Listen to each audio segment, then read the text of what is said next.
A very good afternoon. Welcome. This is Younib TV News at 1. My name is Joseph Kamau. Now on to our first story. KOTU's Secretary General Francis Atwoli has affirmed that the Federation of Kenya Employers data was incorrect in stating that over 5,000 Kenyans have lost their jobs since President William Ruto took office, citing layoffs from 57 companies. Atwoli charges the Employers Federations with disseminating propaganda, contending that the figures provided are not accurate. He also accused former Deputy President Rigathi Gachagua for being part of the problem in relation to plight of Kenyans with regards to the taxes. Don't tell me, don't tell me, don't tell me, do not tell me, don't tell me, because I know it all.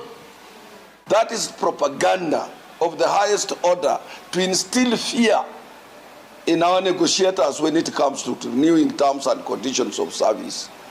And 50 companies or several companies to move out of Kenya, you will know. In our calculations, about 45 to 50% of employees' incomes are going to tax, to deductions. Wakenya wamehangaishwa zaidi. Na nimeona mpaka yule mkubwa ya wafanyikazi amekuwa ameingia kwa hiyo praise and worship team. Watu nakazwa mambo ya NSSF, mambo haongei. Kazi yake ni praise and worship. Who started this issue of president? Who brought housing? Who brought SHA? Who increased taxation in this country? And who? Who was his deputy? Rigathi. Why was he not talking at that time? He's not pro-workers. We know him and we will fight him. We will fight him. I will make sure we fight him.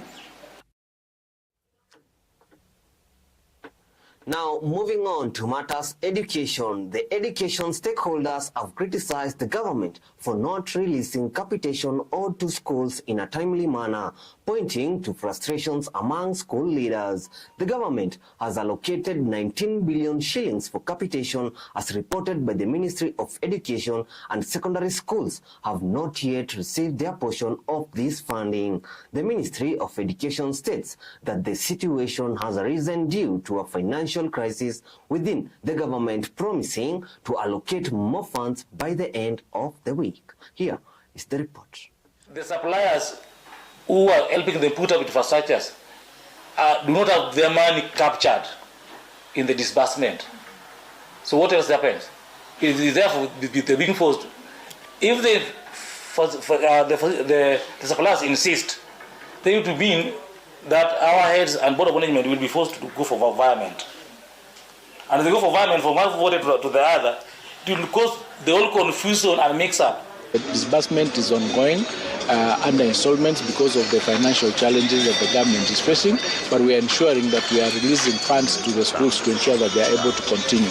So this week, as we speak, 14 billion is being processed. We are really hopeful that this will happen because you take into account that last year there was a deficit of 7,000, so there are existing debts.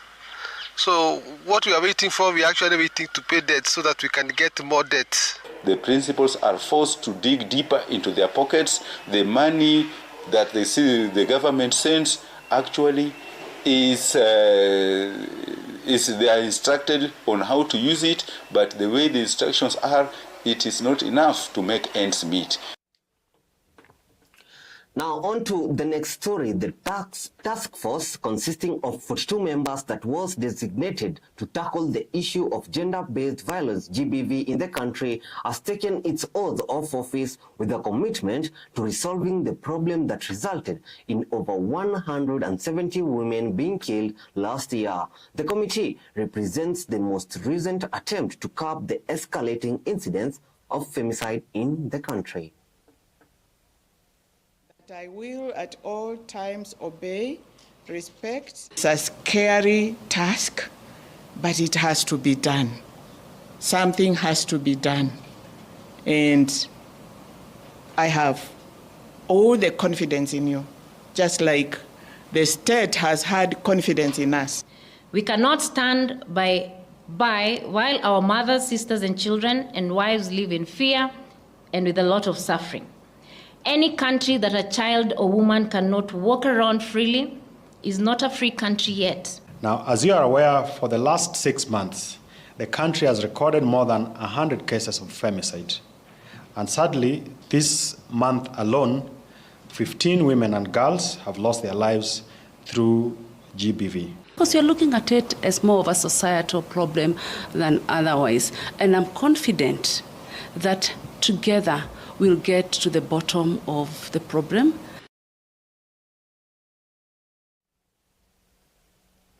Now, on abduction cases, the commission investigating the performance of the police in the country, IPOA, has said that it does not have the capacity to investigate cases of kidnappings in the country which are believed to be carried out by the police forces. The chairman of the commission, Isaac Hassan, says that despite Kenyans believing that the police are carrying out the kidnappings, it is difficult to confirm the claims if the police department does not provide information about their police officers who patrol in different areas and who wear unofficial uniforms when the heinous acts are being carried out. Here is the report.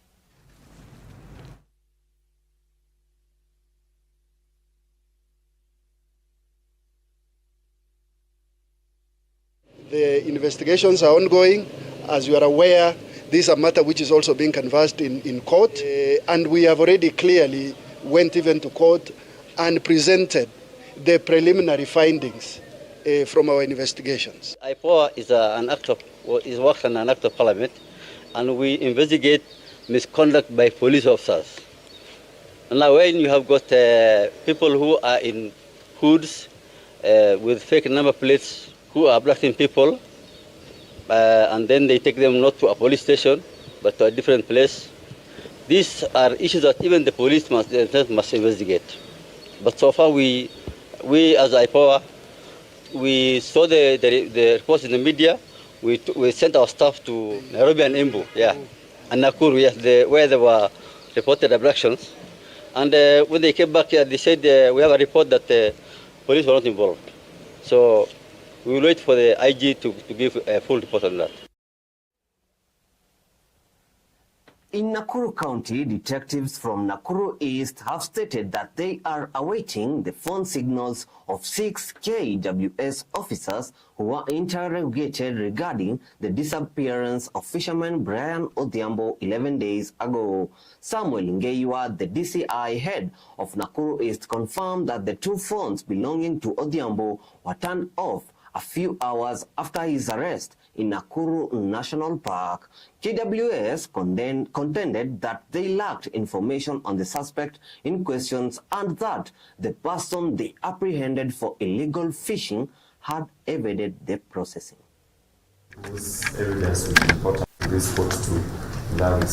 We are asking Mr. Kabogo, the CS, why is he not questioning the morals of the KWS officers who have taken our Brian Odhiambo?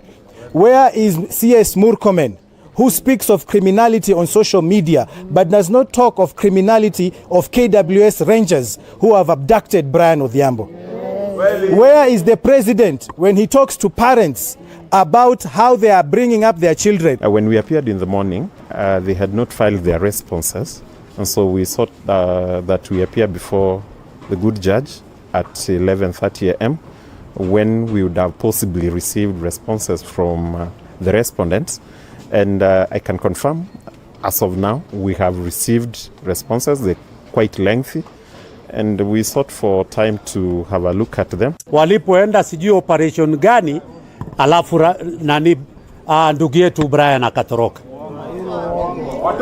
Na tunasema kwa kweli haiwezekani. Wamama tunaumia, wamama tumezaa, tunahangaika.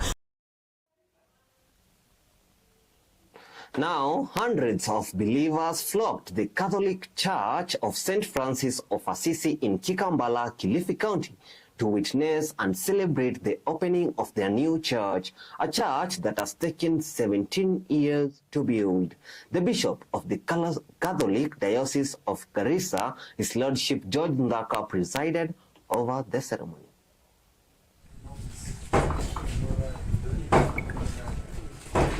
Siku ya leo nasikia furaha sana. Ni mara yangu ya kwanza kuona kanisa likitabarukiwa. Na nimejihisi kwamba yani nimefika paradiso. Leo ilikuwa siku spesheli ya kutabaruku ili kanisa letu likiongozwa na huyo askofu kutoka Garissa. Kwa hivyo ilikuwa ni siku ya sherehe kubwa because ile kanisa tumelijenga muda mrefu. Leo tuko na furaha sana kama vile unaona nyuma yangu wanakwaya hapa. Tulikuwa na sherehe kubwa sana ya kutabaruku kanisa ambapo ni sherehe hata wengi wetu hawajawahi kuiona. Kwa hivyo hii ni Gold Jubilee miaka 50.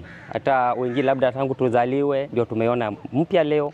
Tunapotabaruku kanisa ni ishara ya kwamba sasa hili kanisa si holi, si mahali pa kupiga story, ni mahali ambapo pa kuweza kuenda na kuweza kuongea na Mwenyezi Mungu. Na ndio maana hata tabernacle imeweza kufunguliwa ama kuwekwa ekaristi rasmi ya kwamba ni mahali patakatifu, ni mahali pa kusali. Hapa mahali ambapo tuko ambapo tunazungumzia ilikuwa ni sehemu ambayo tulikuwa tunaitumia kwa sababu ile kanisa haitutoshi. So kukinyesha ama kukiwa na hali ngumu ya jua, saa zingine kuna wanyama ambao hapa kwetu tumebarikiwa na wanyama kama tumbiri, wanasumbua wakati wa ibada. So tunapokuwa na jengo kama lile tunakuwa na hali nzuri ya utulivu.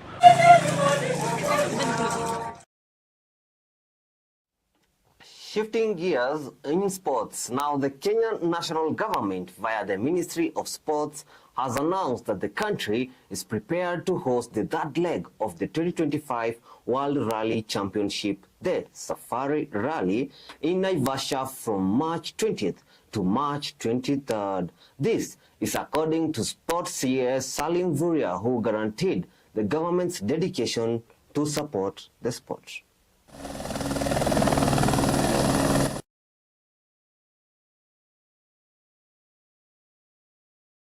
And the aim of this meeting today was basically to announce to the leadership of Nakuru County and all Kenyans that Kenya is now ready to organize the World Rally Championship. Vitu mbili muhimu sana kwa rally. Namba moja ni routes.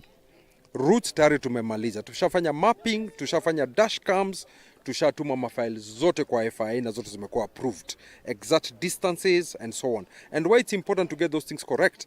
Because for example, the teams have to plan for their fuel, they have to plan for their tires. Ndio wajue kama kilomita ni 380, how much fuel do we need? If the distance from service park to this stage and back is X, is what we call the liaison distance. So the drivers will be doing a total of about 1,000 kilometers, 300 and something which is competitive. The rest is what we call liaison. It's a good question, and one thing we would love to do this year is if we can find a way of ticketing.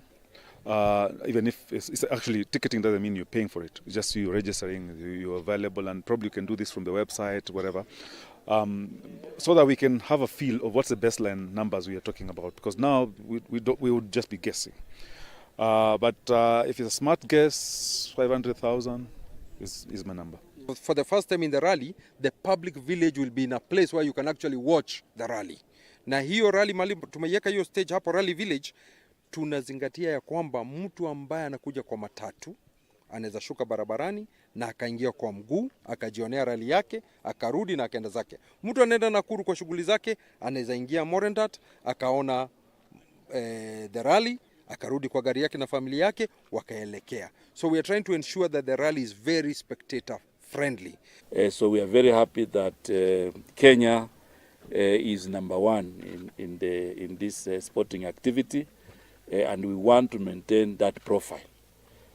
Because Safari Rally is not just Safari Rally watching the cars competing, but we have greater benefits of profiling our country for investment and trade and many other advantages.